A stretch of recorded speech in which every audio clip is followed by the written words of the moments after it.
है कहा गया सिद्ध करना है, सिद्ध करें हमें दिखाना है। गौर करो, कहा गया कि सिद्ध करें, क्या सिद्ध करना है?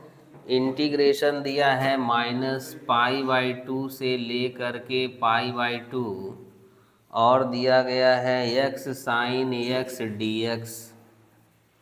यह बराबर हमारे पास दिया गया है 0 से लेकर के π/2 और यह हो गया 2 और ये हो गया x sin x dx और ये बराबर हमको देना है तथा इसके बराबर एक और पॉइंट लेना है।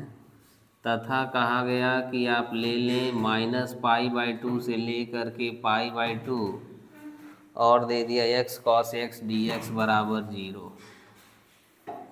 दो क्वेश्चन हमारे पास दिए गए हैं। पहला प्रश्न हमारे पास दिया गया इंटीग्रेशन -π/2 से लेकर के π/2 x sin x dx। इसकी वैल्यू दिखानी है कि इज इक्वल टू होगा इंटीग्रेशन 0 से π/2, 2 आगे रहेगा x sin x dx। और दूसरा प्रश्न हमारे पास दिया है कि इंटीग्रेशन -π/2 से π/2 x cos x dx और इज इक्वल टू लाना है 0। पहले प्रश्न पर ध्यान दो। किस पर गौर करेंगे? पहले क्वेश्चन। यहाँ जब हम विचार करें तो ध्यान दोगे तो हमारे पास फंक्शन इसको केवल लो,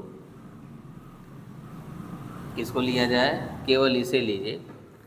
एफ एक्स बराबर केवल इस पर विचार करो x साइन एक्स, जो फंक्शन दिया है उसको हमने एफ एक्स ले लिया। तो एफ एक्स बराबर देखो हमारे पास x साइन एक्स दिया हुआ है, देख रहे हो ने। अब हम ये जांचेंगे, प्रगुण संख्या 5वां याद करिए, तो उसमें कहा गया था इंटीग्रेशन -a से a रहेगा एफ एक्स डी एक्स। तो इसके दो वैल्यू होंगे, एक वैल्यू होगा 0 और एक वैल्यू होगा इंटीग्रेशन हो जाएगा 2 आगे रहेगा इंटीग्रेशन 0 से a F x D x बताया था। तो हम यहाँ देखेंगे कि हमारे पास ये जो फंक्शन है यह कैसा है, समफलन है कि विषम फलन। इसको जांचने के लिए पहला काम करना होगा कि जहाँ x है वहाँ आप -x रखें। क्या रख देना है? -x। ध्यान देना, इस फंक्शन को हमने क्या मान लिया है? F x. अब इसी में x के जगह पर हम -x रखेंगे। तो देखा, x के जगह पर जब -x रखेंगे तो जहाँ जहाँ x है बाबू वहाँ वहाँ क्या हो जाएगा? -x रहने दो। Sine minus theta is equal to क्या होता है? Minus sine theta. तुरंत माइनस कहाँ चलाएगा? बाहर। तो माइनस माइनस क्या होगा? प्लस। तो हमें मिलेगा x साइन x। चूँकि यहाँ लिख लेना sine -x is equal to कितना हो गया? Minus sine x। कितना हो जाएगा?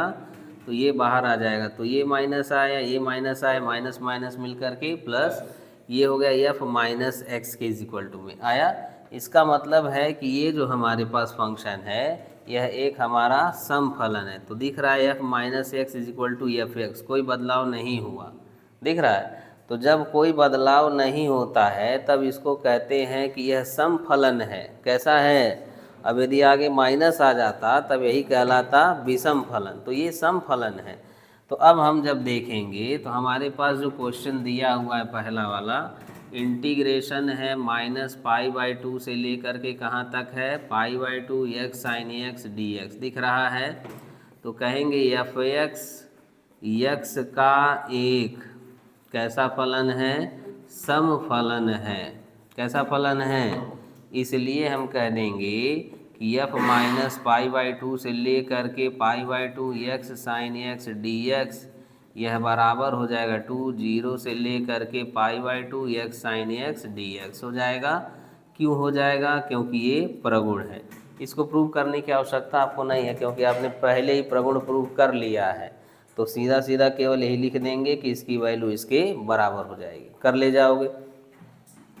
दूसरे वाले पॉइंट में जब चलेंगे, यहाँ विचार करो सेकंड वाले ऑप्शन में, इस पर ध्यान दे देना। तो यहाँ भी हमने मान लिया कि माना एफ एक्स बराबर है x cos x। इसको मानो, जांचो कि यह एक समफलन है कि नहीं है। तो जैसे वहाँ x के जगह पर हमने -x रखा है, वैसे हम यहाँ भी x के जगह पर -x ही रखेंगे और देखेंगे कि यह समफलन है कि नहीं। पुट करो तो -x, तो ये हो जाएगा -x, ये हो जाएगा cos minus theta. cos minus theta is equal to क्या होता है? केवल cos theta. We find only cos theta, यानी cos x हो गया। तो हमारे पास कितना हो जाएगा माइनस एक्स कॉस एक्स आएगा ना, और एक्स कॉस एक्स का मतलब कितना है एफ एक्स, तो ई हो गया माइनस एफ एक्स किसके बराबर है एफ माइनस एक्स। हमने एक्स के प्लेस पर माइनस एक्स रख दिया तो पूरा फंक्शन कैसा हो गया निगेटिव, यानी कि यह विषम फलन है। कैसा फलन है, तो कहेंगे integration minus pi by two से ले करके pi by two x cos x D x, इसका मान कितना होगा 0। कैसे हो जाएगा, प्रगुण से। कैसे हो जाएगा, तो यदि सम फलन रहा, कैसा फलन है सम फलन है, तो ये दोनों हट करके सीमाओं एक जगह पर हो जाएगा हमारे पास, केवल 0 से पाई बाई टू आगे आ जाएगा एक्स साइन एक्स। और यदि विषम फलन रहा तब इसका मान कितना हो जाएगा 0। कर ले जाओगे, आ जाएगा। चलें।